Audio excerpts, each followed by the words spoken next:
त्वदीय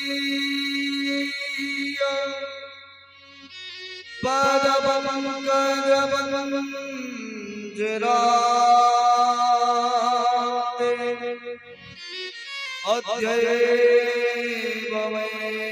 विशदमा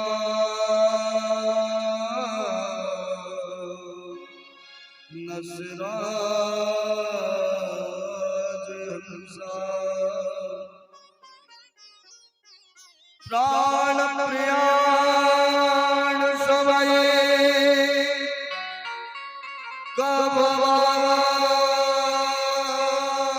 कभवात विदये कंठा अवरोधे विदो स्मरणं कुतस्ते कंठा अवरोधे विदो स्मरणं कुतस्ते। बोलो राधे राधे राधे। कल हम और आप भगवान का प्रथम विवाह मां रुक्मिणी के साथ और कथा के विश्राम के समय कथा के माध्यम से भी और झांकी के माध्यम से भी दर्शन किए। भगवान का पहला विवाह मां रुक्मिणी से हुआ। मां रुक्मिणी किसकी बेटी? भीष्मक नाम के एक राजा हैं कुंदनपुर के। उनके यहाँ एक बेटी और 5 बेटा थे। बड़े बेटे का नाम था रुक्मी। जैसे ही महाराज भीष्मक ने अपने बड़े बेटे से कहा, बोले बेटा आपकी बहन जो है बड़ी हो गई है, उसका विवाह कर देना चाहिए। पूछने लगा पिताजी किससे विवाह करें? भीष्मक ने बताया, बोले जो द्वारका के राजा हैं वो एक छत्र सम्राट हैं और उन्हीं से हमको अपनी तेरी बहन और रुक्मिणी का विवाह कर देना चाहिए। अब ये जो रुक्मी था ना, ये भगवान का विरोधी थी। कहने लगा अरे वो चोर, वो बचपन में माखन चुराता था, थोड़ा बड़ा हुआ तो गोपियों की चीर चुराए। अरे और बड़ा होकर के मथुरा में आया तो जरासंध के डर से और जाकर के छिपा बैठा है, समुद्र की शरण लिए हुए। उस भगोड़े से, उस चोर से, उस डरपोक से मैं अपनी बहन का विवाह नहीं करूंगा। आज भीष्मक जी ने कहा, बोले बेटा जहां तेरा मन करे तू वहां अपनी बहन का विवाह कर दो। शिशुपाल इसके मित्र हैं, आज उनको निमंत्रण दे दिया। बोले आप मेरी बहन से विवाह करने के लिए और बारात लेकर के आए। इधर मां रुक्मिणी ने और भगवान कन्हैया को और एक प्रेम पत्र लिख करके भेजा। ब्राह्मण ने जाकर के भगवान को दिया तो भगवान स्वयं उन ब्राह्मण देवता के साथ कुंदनपुर में आए। जिस समय मैया रुक्मिणी और मां गिरिजा की पूजा करने के लिए मंदिर में गई तो मंदिर से ही और भगवान ने रुक्मिणी को उठा करके और मां रुक्मिणी को भगा करके ले गए। देखो पहरा लगा हुआ था उस जगह, विशाल सेना वहां लगी हुई, मंदिर को चारों तरफ से घेर रखा, लेकिन फिर भी भगवान वहां से मां रुक्मिणी को उठा लाए। कैसे?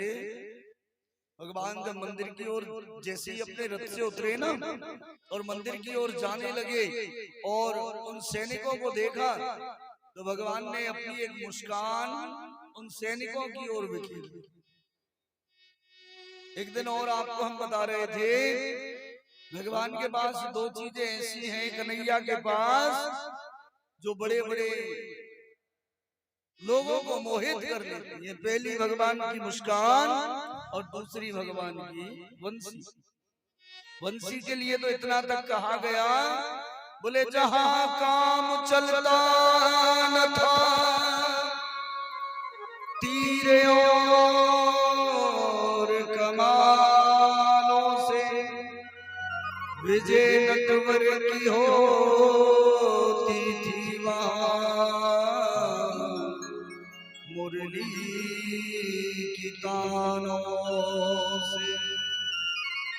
जहां तीर कमानों से काम नहीं चलता था, वहां भगवान कन्हैया की विजय केवल और केवल मुरली में निनाद छेड़ने वर्षे हो जाता। मुरली भी भगवान शंकर की बड़ी अलौकिक है, भगवान कन्हैया की मुरली भी बड़ी अलौकिक है। आज ठाकुर जी रुक्मणी को उठा करके लाए तो पीछे से रुक्मी दौड़ पड़ा और पीछे से आवाज लगाने लगा, अरे भगोड़ा है तू, चोर है तू, बचपन में तूने गायें चराई है वन वन में डोल करके, तू चोरी के अलावा कुछ जानता ही क्या है? अरे बचपन में माखन चुराया, बड़ा हुआ तो चीर चुराया गोपियों का, और आज मेरी बहन को चुरा करके ले जा रहा। जैसे ही भगवान ने सुना तो अपने रथ को रोक दी, और जैसे रोका रुक्मी का रथ आया, भगवान ने आज उस रुक्मी को बांध लिया अपने रथ के चक्का से, और बांध करके अपनी द्वारका की ओर जाने लगे। सामने से दाऊ भैया सेना के साथ आ रहे थे, तो दूर से ही कन्हैया का रथ दिखाई दिया, और कन्हैया के रथ को देख करके मन में विचार करने लगे, ये हमारे लाला को रथ है, लेकिन यहाँ के चक्का में बार बार ये ऊपर नीचे क्या हो गए। नजदीक आए तो आकर के देखा रुक भी बंधा हुआ है चक्का में। कन्हैया के रथ को रुकवाया, और रुकवा करके और आज भगवान ने कन्हैया को हल्का सा डांटा है, अरे लाला तू बचपन से उद्यमी है, बात ठीक है, लेकिन इतना बड़ा उद्यम कर वो भी ठीक ना है। अरे आज ये हमारे रिश्तेदार बनने वाले, और तू है कि इन्हें चक्का से बांध के ले आए। आज दाऊ भैया ने रुक्मी को वहां से छुड़ाया, और भगवान का विवाह और विधि विधान से विधि पूर्वक मां रुक्मणी के साथ धम विवाह के रूप में, और भगवान का भगवान की नजर और मुस्कान और बंसी, कोई ठाकुर जी की नजरों में फंस के देख, जब नजरों में फंसोगे तो नजरों से दूर नहीं हो पाओगे, बंसी में फंसोगे तो भी इनसे दूर नहीं हो पाओगे, और मुस्कान को देख लिया तो भैया दुनियादारी भूल ही जाओ। एक वो भजन है ना, श्याम जाने जिगर तेरी पहली नजर, श्याम जाने जिगर तेरी पहली नजर, जब नजर से मिलाई मजा गया। श्याम जाने जिगर, श्याम जाने जिगर तेरी पहली नजर, श्याम जाने जिगर तेरी पहली नजर, जब नजर से मिलाई मजा गया। दिल तो घायल हुआ मैं भी पागल हुआ, दिल तो घायल हुआ मैं भी पागल हुआ, तो आधा दिखाए मजा गया। श्याम जाने जिगर तूने पहली नजर, जब नजर से मिलाई मजा गया।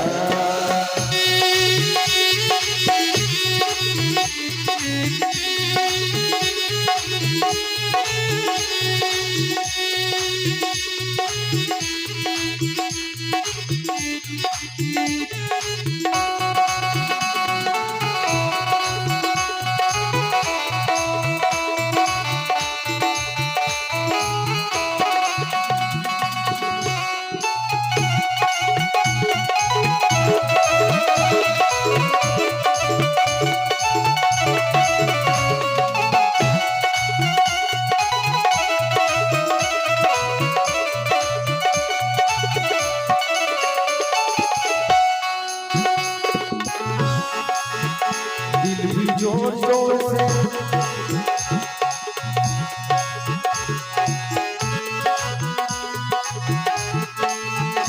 आँख तेरी लगी, आँख मेरी लगी, आँख तेरी लगी, आँख मेरी लगी,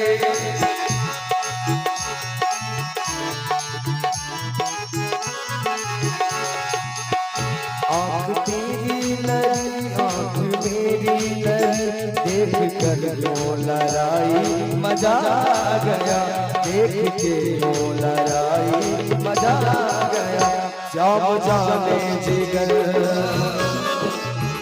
श्याम जाने जिगर, तूने पहले नजर जब नजर से मिलाई मजा आ गया। श्याम जाने जिगर, तूने पहली नजर जब नजर से मिलाई मजा आ गया।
मेरी किस्मत के तारे चमकने लगे, जिंदगी में बहारों की महफिल सजी। किस्मत के तारे चमकने लगे, जिंदगी में बहारों की महफिल सजी। मेरी किस्मत के तारे चमकने लगे, जिंदगी में बहारों की महफिल सजने लगे। तेरा सपना, तेरा सपना, तेरा सपना करे तेरा सामना।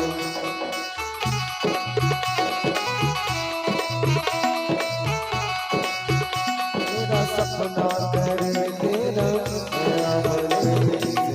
से मिलाई मजा आ गया। श्याम जाने जिगर, तूने पहली नजर जब नजर से मिलाई मजा आ गया। श्याम जाने जिगर, तूने पहली नजर, श्याम जाने जिगर, तूने पहली नजर जब नजर से मिलाई मजा आ गया। श्याम जाने जिगर, तूने पहली नजर जब नजर से मिलाई मजा आ गया। जब नजर से मिलाई मजा आ गया, जब नजर से मिलाई मजा आ गया, जब नजर से मिलाई मजा आ गया। श्याम जाने जिगर, तूने पहली नजर जब नजर से मिलाई मजा आ गया। उनसे तो एक नजर भर मिल जाए, फिर देखो अगर नजर मिलने के बाद मजा नहीं आए, आनंद नहीं आए, तो नजर मिलाना बेकार। तो यहाँ पर उन सैनिकों ने और भगवान से नजर मिला ली थी। वो सैनिक सब देखते ही रह गए थे और भगवान रुक्मिणी को उठा करके ले गए थे। इधर भगवान के यहाँ और प्रथम पुत्र के रूप में कामस्तु वासुदेवांश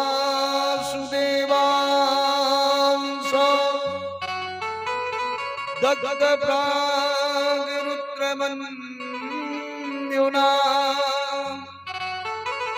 देहोपपत्तये भूयास तमेव प्रतिपद्यते।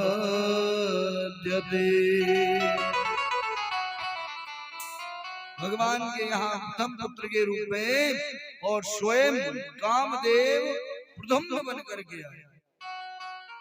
और जैसे ही पुदुम्न बन करके और स्वयं कामदेव आए ना, तो प्रसूति का गृह से और एक सम्रासुर नाम का दैत्य था, उस बालक को उठा करके ले गया। क्यों ले गया? क्योंकि उस सम्रासुर को साप लगा हुआ था कि कृष्ण का प्रथम पुत्र और तेरा काल होगा। उसे डर था कि मुझे ये बालक बड़ा होकर के मार ना दे, इसलिए उस बालक को उठा करके ले गया, समुद्र में फेंक दिया। और समुद्र में उस बालक को एक मछली ने निगल लिया और उस मछली को एक मछुआरे ने पकड़ा, जो सम्रासुर के नगर का रहने वाला था। बहुत बड़ी मछली होने के कारण वो मन में विचार किया, महाराज के दरबार में ये मछली मैं भेंट करूंगा तो मुझे बहुत सारा इनाम मिलेगा, पारितोषिक मिलेगा।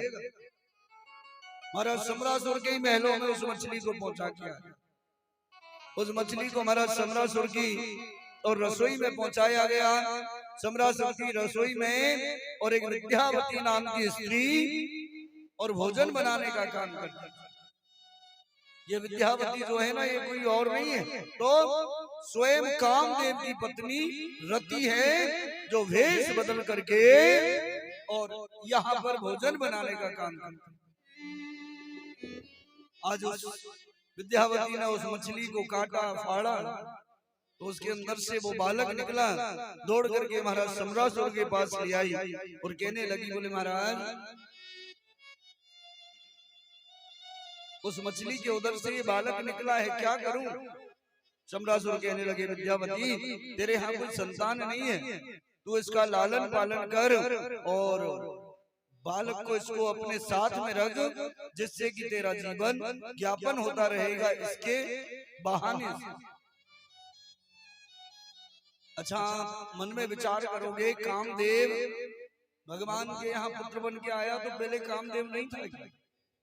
कामदेव तो थे, लेकिन एक बार शंकर जी की समाधि तोड़ने के लिए देवताओं के कहने पर कामदेव गए ना, तो क्रोध में भगवान शंकर ने तीसरा नेत्र खोला और तीसरा नेत्र खोलते ही कामदेव जल करके भस्म हो गया। जब से वो तीसर नयन उघारा, निर्गत काम भयो जरी जल करके भस्म हो गया। तो रति ने और स्तुति की भोलेनाथ की, भोलेनाथ मेरे पति की कोई गलती नहीं, इसमें देवताओं के कहने पर आए हम। तो रति को आशीर्वाद दिया, बोले द्वापर में कृष्ण के यहाँ प्रथम पुत्र के रूप में और तुम्हारे पति तुम्हें प्राप्त हो। इस प्रकार भगवान के यहाँ पहले पुत्र के रूप में और पुदुम्न जी महाराज जन्म लेकर के आए। आगे चल करके भगवान की 7 पटरानियां और हैं। रुक्मणी के अलावा दूसरी पटरानी है जामवती, जो जामवंत की पुत्री है। एक श्यमंतक मणि के और भगवान के ऊपर श्यमंतक मणि की चोरी लग जाने के कारण और भगवान वन में गए उस श्यमंतक मणि को लेने के लिए, तो जामवंत से युद्ध किया और जामवंत की बेटी से विवाह करके वो श्यमंतक मणि सत्राजीत नाम के राजा को ला करके भगवान ने प्रदान की। तो फिर दूसरा विवाह भगवान का जामवती से हुआ। तीसरा विवाह भगवान का सत्यभामा, जो सत्राजीत की बहन है, और चौथा विवाह भगवान का माँ कालिंदी, जो यमुना है सूर्य की पुत्री, उनसे हुआ। पांचवा विवाह भगवान का मित्रविंदा से हुआ, जो विंद और अनुविंद की बहन थी। और छठवां विवाह भगवान का सत्या से, और 7वां विवाह भगवान का भद्रा से, और 8वां विवाह भगवान का लक्ष्मणा से हुआ।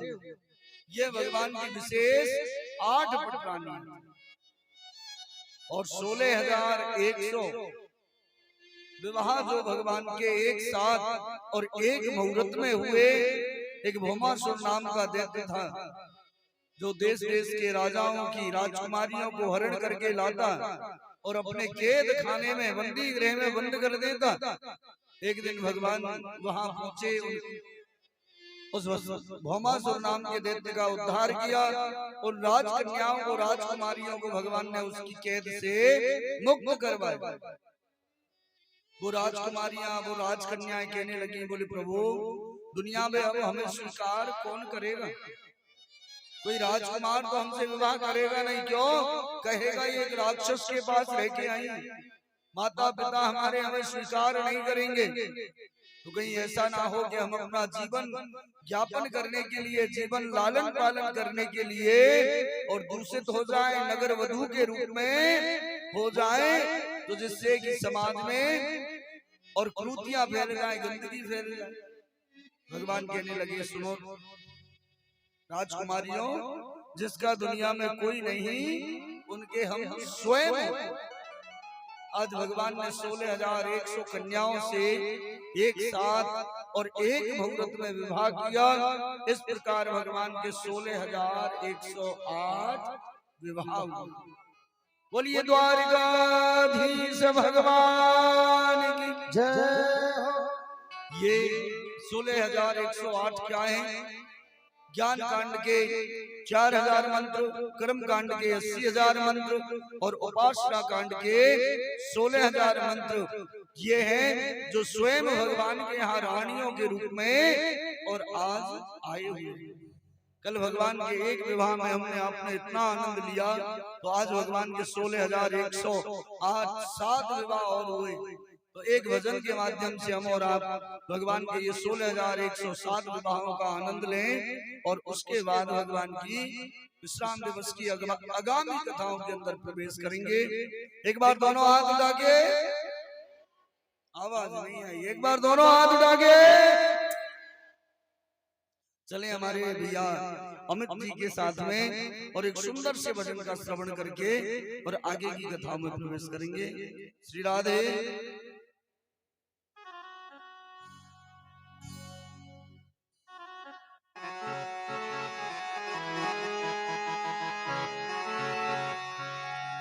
तुझे देख के दिल भरता ही नहीं,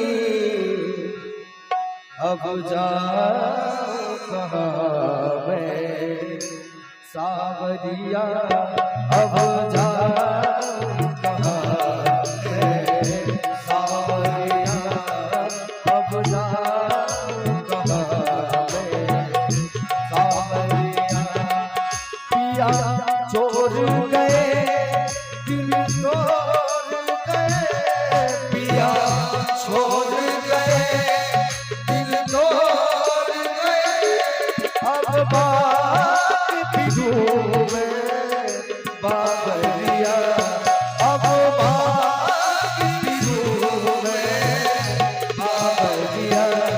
मुझे देख के दिल भरता ही नहीं, अब जाऊं कहाँ मैं सावरिया, अब जाऊं कहाँ मैं सावरिया।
तिरछी चितवन बाकी है अदा, तिरछी चितवन बाकी है अदा, तेरे नैन कटीले गजरारे, तेरे नैन कटीले गजरा रे तिरछी चितवन बाकी है अदा तिरछी चितवन बाकी है अदा तेरे कटीले गजरा रे अब आके राजा बासुरिया अब आके राजा बासुरिया अब मैं सावरिया अब सावरिया पिया छोड़ गए दिल तोड़ गए पिया छोड़ गए दिल तोड़ गए अब की दूर में बाबरिया तुझ देख मरता ही नहीं अब जाऊं कहाँ मैं सावरिया अब जाऊं कहाँ मैं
तेरी मुरली की मीठी तानों पर तेरी मुरली की मीठी तानों पर तेरी मुरली की मीठी तानों पर तेरी मुरली की मीठी तानों पर दिल मेरा कन्हैया खोने लगा दिल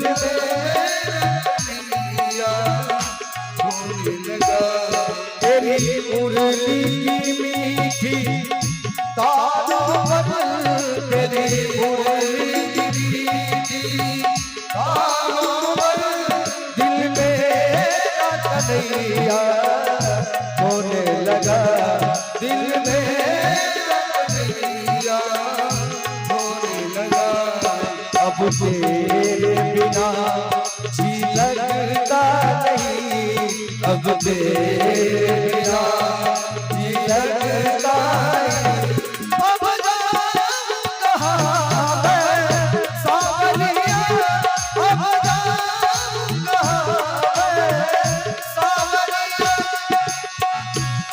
पिया छोड़ गए दिल तोड़ गए पिया छोड़ गए दिल तोड़ गए अब में बाबरिया अब बाबरिया मुझे देख मरता नहीं अब जाओ कहाँ मैं सावरिया अब जाओ कहाँ मैं सावरिया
चितवन बाकी है अदा, चितवन बाकी है अदा, तेरे नैन कटीले कचरारे,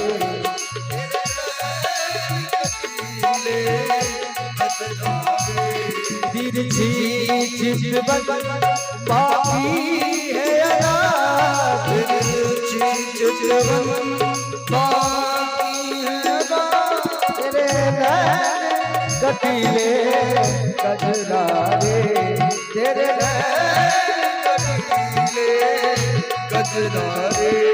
अब आके बजा जा बांसुरिया, अब आके बजा जा बांसुरिया, अब जाऊं कहाँ मैं सांवरिया, अब जाऊं कहाँ मैं सांवरिया, अब जाऊं कहाँ मैं सांवरिया, अब जाऊं कहाँ मैं सांवरिया।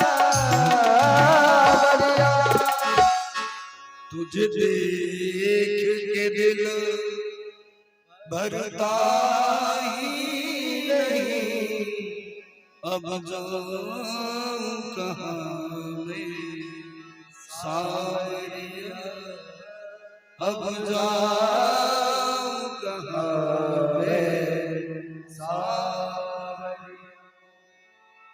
इन्हें देख के और जिस किसी का मन भर जाए ना, बस बस बस अब बहुत देख लिया इनको, समझो उसने इनको देखा ही नहीं। और जो इन्हें देख के ये कहे कि तुझे देख के दिल अब भरता ही नहीं, इनको देख करके। और सच बताऊं, जो हृदय से इनको देखेगा, मन से इनको चाहेगा, दिल से इन्हें नजर भर के देखेगा, उनका मन कभी नहीं भरता। वृंदावन आप एक बार चले जाओ, जीवन में कभी नहीं गए थे, और एक बार जाने के बाद फिर बार बार, पहली बात तो वहां से लौटने का मन ही नहीं करे, लौट के आ भी गए ना तो फिर 2, 5, 10 दिन तो घर में मन नहीं लगने वाला है। अभी होली के समय में और हमारे साथ कुछ लोग गए थे आपके पूर्णिया डिस्ट्रिक्ट के ही, उधर से लौट के भी वो हमारे साथ आए। तो सुबह के टाइम में पूर्णिया उतरे थे सीमांचल से, रोने लग गए। इनका क्या हुआ, घर आ गए, अभी क्यों रोते हो, कोई परेशानी हो गई या कुछ चोरी हो गया रास्ते में? बोले महाराज चोरी तो हुआ लेकिन रास्ते में नहीं हुआ। कहाँ हुआ? वृंदावन में हुआ। अरे बाप रे, 2 दिन में आपने हमें बताया भी? अरे बोले ऐसी दुनिया की वस्तु चोरी नहीं हुई, तुम्हें क्या चोरी हुआ? बोले हमारा तो सब कुछ वहीं रह गए, हम ला ही नहीं पाए वहां। अब ऐसा लगता है कि सामने ये वापस जाएगी सीमांचल और इसी में बैठ के और लौट के वहीं चले जाए, घर नहीं जाए। ये पक्का मानना, अगर हृदय से जाओगे वृंदावन तो पहली बात तो लौटने का मन नहीं करेगा, और लौट करके आ जाओगे तो फिर घर में मन नहीं लगेगा। ऐसे अनोखे हैं ये कि जो फंस जाए इनमें तो फिर नजरों से ओझल जब ये होते हैं ना, तो मन झटपटाने लगता, कहाँ गए, कितनी देर में आएंगे, क्यों चले गए, हमसे कोई गलती हुई क्या जो दूर हो गए? ये मन स्वयं का सवाल करना शुरू कर देता। एक प्रेमी की तरह जब इन्हें आप चाहते, और ये सच बात है, दुनिया वाला जो प्रेम होता है ना, उसमें भी यही सब होता है। जिससे प्रेम कर दे वो आंखों के सामने से ओझल हो जाए। अब आज हम जब प्रभात फेरी घूम रहे थे तो एक बहन जी है, उनका बेटा है, क्या नाम है उसका, अब वो 2-3 बार इधर उधर हो गया। देखो माँ का प्रेम बेटे से, बार बार में कहाँ गया वो, नाम क्या था उसका, नाम हमें याद नहीं आ रहा, कहाँ गया वो, कहाँ गया, किधर गया। एक बार तो हम पकड़ा करके गए उन्हें, ये लो तुम्हारा लाल ये होता है। चाहे वो दुनिया वाला प्रेम हो, चाहे ठाकुर जी से हो, नेत्रों से ओझल जब प्रेमी होता है जिससे आप प्रेम करते हो तो फिर मन नहीं लगता। लेकिन सच्चा जो प्रेम है ना, वो तो दुनिया वालों का नहीं, भगवान से ही है। दुनिया वालों का प्रेम तो स्वार्थ भावना से भरा हुआ है। और आजकल का जो बच्चे प्रेम करते हैं एक दूसरे से, प्रेमी प्रेमिका बन करके, उनका जो प्रेम है वो काम वासना से भरा। उनका प्रेम तो वो चाइना के माल की तरह है, चल गया तो चांद तक, नहीं तो शाम तक। हमारे ब्रज के संत तो कहते हैं, बोले सुबह बोला आई लव यू और शाम को बोले आई हेट यू। वो वाला नहीं कि सुबह बोला और शाम को खत्म ना। प्रेम जुड़े तो ऐसा जुड़े, प्रेम गली अति साकरी जामे दो ना समा। प्रेम की जो गली है ना, वो इतनी सक्रिय होती है कि उसमें दो नहीं समाते। वहां तो केवल एक भाव होता है, ना मैं देखूं कोई और को, ना तो है देखन देव। ना मैं किसी और को देखूं और ना तुम किसी और को देखो। प्रेम तो वो होता है। और जब इनसे ये दुनिया वाला प्रेम छोड़ के इनसे करोगे तो सच में जीवन का उद्धार अवश्य होगा। एक बार दोनों हाथ उठा के।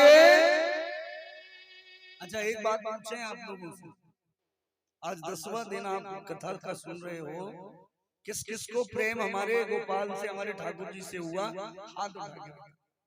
झूठा नहीं बताना, क्योंकि ये सब पकड़ता सच्चाई और झूठ। झूठ नहीं बताना, जिनको सच में यहां से हुआ वो ही हाथ उठा के। चलो कुछ लोगों को तो बनाया, और मैं भी यही चाहता था कि आप लोग इनके बन जाओ। और इनके बनने के लिए केवल और केवल एक नाम रख लो, राधे राधे राधे राधे राधे। क्योंकि हमारे ब्रज के संत कहते हैं, राधे राधे नाम और सपने में हुले जागो मोहन सांवरो सोरीज अपन कर ले। राधे राधे नाम को अगर आप सपने में सोते हुए भी लोगे ना, तो हमारे ठाकुर जी खुश होकर के और आपको अपना बना। आज रास्ते में कोई हमसे कह रहा था, महाराज राधे राधे क्यों, राधे कृष्ण क्यों नहीं कहते? अरे मेरी पगला, जब राधे राधे रटेगा ना तो कृष्णा तो दौड़ा हुआ चला आएगा। राधे को रट ले प्यारे, दुनिया को रटने की जरूरत ही नहीं पड़ेगी। कन्हैया हमारे राधा के प्रेमी है, राधा कन्हैया की नहीं है। हमारे ठाकुर जी है ना, वो राधा के पीछे भागे, राधा नहीं भागी हमारी ठाकुर जी के पीछे। बरसाने चले जाते थे, क्या कर रहे, छाछ मांगने के लिए बरसाने जाते थे गोकुल से। और वृषभान बाबा के मेलों में जाके कहते, ओ मैया छाछ दे दे। कुछ दिन तो बिना पहचान के गए, पता चला किसका बेटा है, बोले नंद का बेटा। एक दिन मैया कीर्ति ने पकड़ लिया चोरे नंद के दारी के, तू एक बात बता, तेरे घर में 9 लाख का है, तू हमारे घर छाछ मांगने आवे? छाछ मांगना तो बहाना था, देखना तो राधा रानी को था। स्वयं ठाकुर जी कहते हैं, राधे मैं तेरे चरणन को दास। स्वयं परमात्मा राधा रानी के चरण दबाया करते। तो यहाँ अगर प्रेम है सच्चा वाला तो भगवान से करो, क्योंकि दुनिया वाला प्रेम क्षणिक सुख देने वाला है, कुछ देर का सुख देगा। और आपसे एक निवेदन और मैं करूं, भगवान से अगर प्रेम करोगे तो जीवन भर हंसोगे, और दुनिया वालों से प्रेम करोगे तो दुनिया वाला प्रेम एक ना एक दिन अवश्य रुला देगा। दुनिया का प्रेम रुलाता है और भगवान का प्रेम जीवन भर हंसाता है। अब डिसीजन आप लोगों को लेना है, हंसना है कि रोना है। यहाँ पर आगे भगवान के जो पुत्र हैं बड़े सुशील हैं। प्रद्युम्न के 2 विवाह हुए, अनिरुद्ध के भी और 2 विवाह। एक बार भगवान ने रुक्मिणी के साथ हास्य किया, भगवान की जो 16,107 रानियां थी ना, वो बारी बारी से किसी ना किसी बात पर भगवान से रूठती थी। कभी भगवान उनसे रूठते थे तो एक दूसरे को मनाया करते थे। लेकिन ये रुक्मणी जो है, इनके यहाँ 4-5 पुत्र हो गए, ये आज तक कभी भगवान से रूठी नहीं।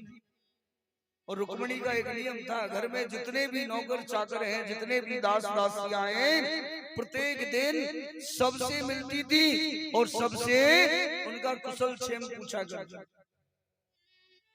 और ये सत्यभामा नाम की जो भगवान की पटरानी है ना, ये तो आए दिन बात बात पे मुंह फुलाती। क्यों? क्योंकि भगवान के राजकोष में 80% जो शेयर, 80% जो धन है, वो सत्यभामा के आता है। कैसे? जो श्यमंतक मणि है, वो 2 कुंटल सोना रोज देती थी, और वो श्यमंतक मणि भगवान को सत्यभामा के साथ विवाह में दहेज में मिली थी। इसलिए ये सत्यभामा तो नित्य प्रति रोजाना ही किसी ना किसी बात कहूं, हमारे मायके का धन खा रहे हो। लेकिन रुक्मणी कभी भगवान से नहीं रूठी।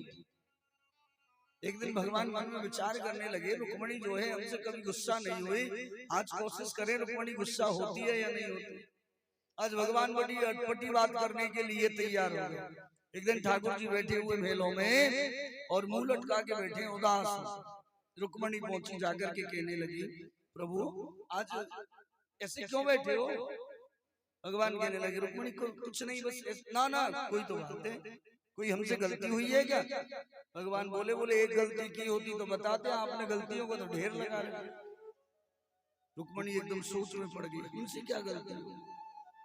प्रभु हमसे ऐसी कौन गलती हुई, आप हमें बताओ तो, अवगत तो कराओ, ऐसा मैंने कर क्या दिया? अरे रुक्मणी क्या नहीं किया,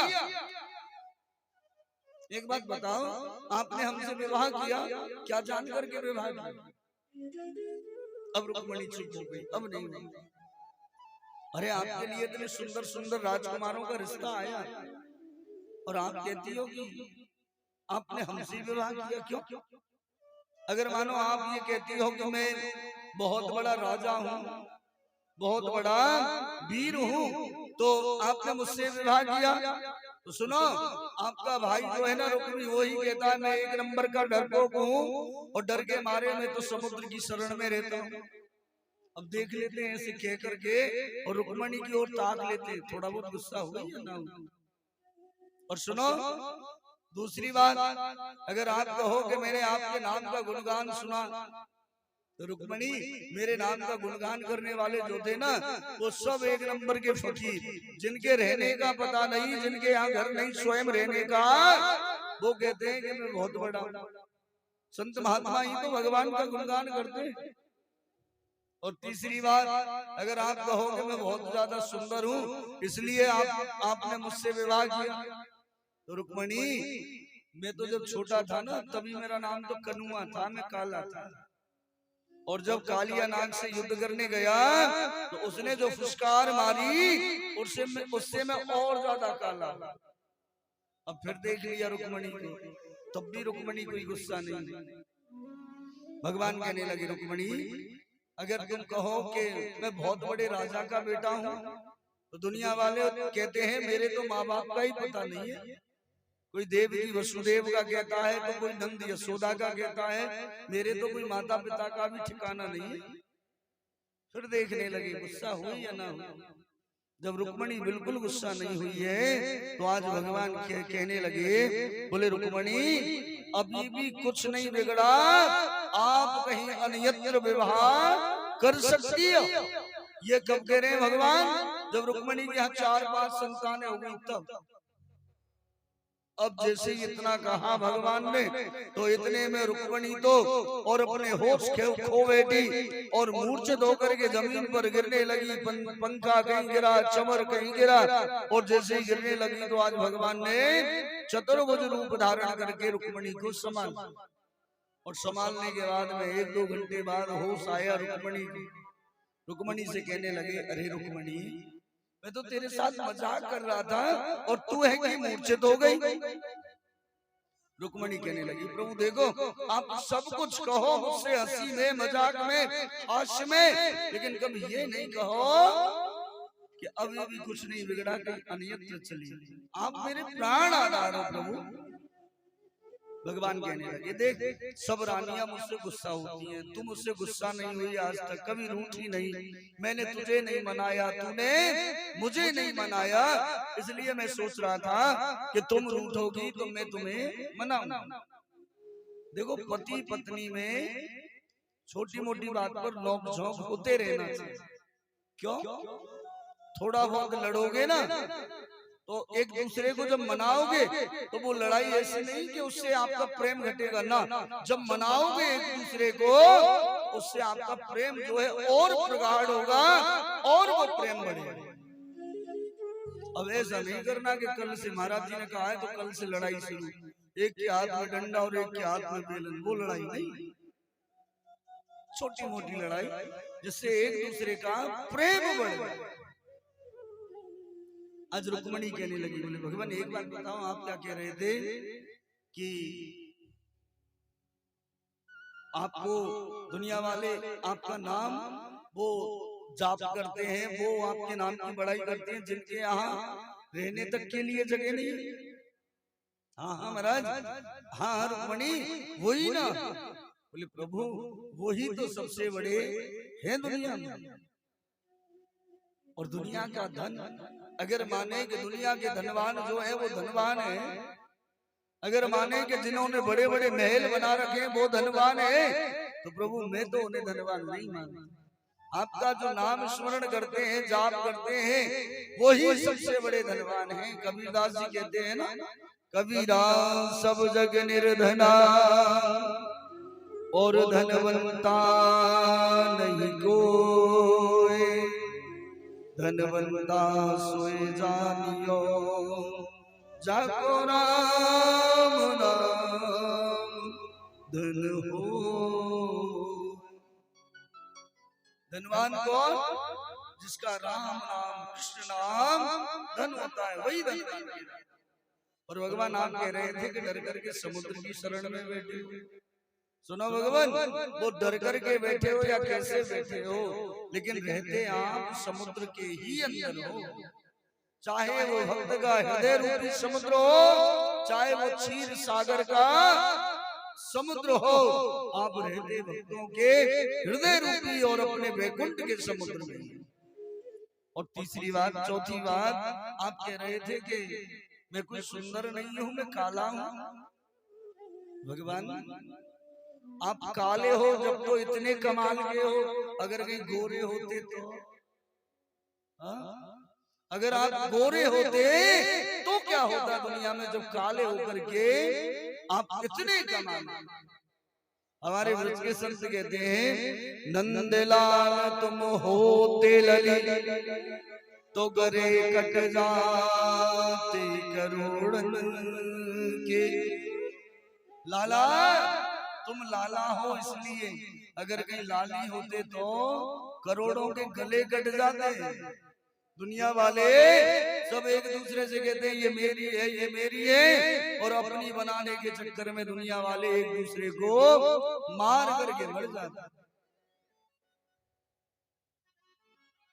ठाकुर जी ने कहा हाँ ये बात भी ठीक है। अच्छा एक बात बताओ, हम तो ये भी कह रहे थे हमारे माँ बाप का पता नहीं है, तो क्या सच में हमारे कोई माँ बाप का पता नहीं है? हाँ हाँ भगवान ये बात है सच। कैसे? हमारे माता पिता वसुदेव देवकी हैं, जन्म देने वाले और पालने वाले नंद यशोदा। भगवान आपने जो अवतार धारण किया है वो शरीर के वो माता पिता होंगे? अरे आप संसार के माता पिता स्वयं हो, आपके माता पिता कौन हो सकते हैं? आज भगवान की सारी बातों का और प्रति उत्तर रुक्मणी ने बड़े अध्यात्म से भगवान ने और रुक्मणी को गले से लगाया। बाहरी रुक्मणी कोई चातुरता सीखे तो वो तेरे से सीखे। आगे चल करके भगवान ने पौंड्रक नाम का राजा है काशी नरेश, उसका उद्धार किया। ये पौंड्रक नरेश जो है, काशी नरेश जो है, ये पौंड्रक अपने आप को और वासुदेव पौंड्रक कहते हैं, स्वयं भगवान। एक दिन भगवान इनके यहाँ गए और जाकर के पौंड्रक का उद्धार किया। और उद्धार करके और काशी नगरी को उसके भय से मुक्त करवाया। उसके बाद आगे चल करके और भगवान ने पांडवों की दिग्विजय करवाई और दिग्विजय करवाने के बाद में परमात्मा ने पांडवों के द्वारा राजसू यज्ञ करवाया। राजसू यज्ञ में भगवान ने सबको अलग अलग काम दिया। ये दान देने का काम जो दिया भगवान ने वो दुर्योधन को दिया, और भोजन कराने का काम जो दिया वो द्रौपदी को परोसने का काम जो दिया भोजन वो द्रौपदी को दिया, और भोजन भंडार बनाने का काम दिया भीमसेन को। और भगवान कन्हैया ने स्वयं संतों के चरण धोना, ब्राह्मणों के चरण धोना और यज्ञ में झूठी पत्तलों को उठाने का काम स्वयं दिया। स्वयं भगवान ने झूठी पत्तल उठाने का काम दिया। देखो हम और आप सबसे छोटा काम समझते हैं झूठा उठाने, लेकिन कहीं बहुत बड़ा यज्ञ हो रहा हो या संत ब्राह्मण कहीं प्रसादी पान करके गए हो तो दौड़ करके उनकी झूठी पत्तलों को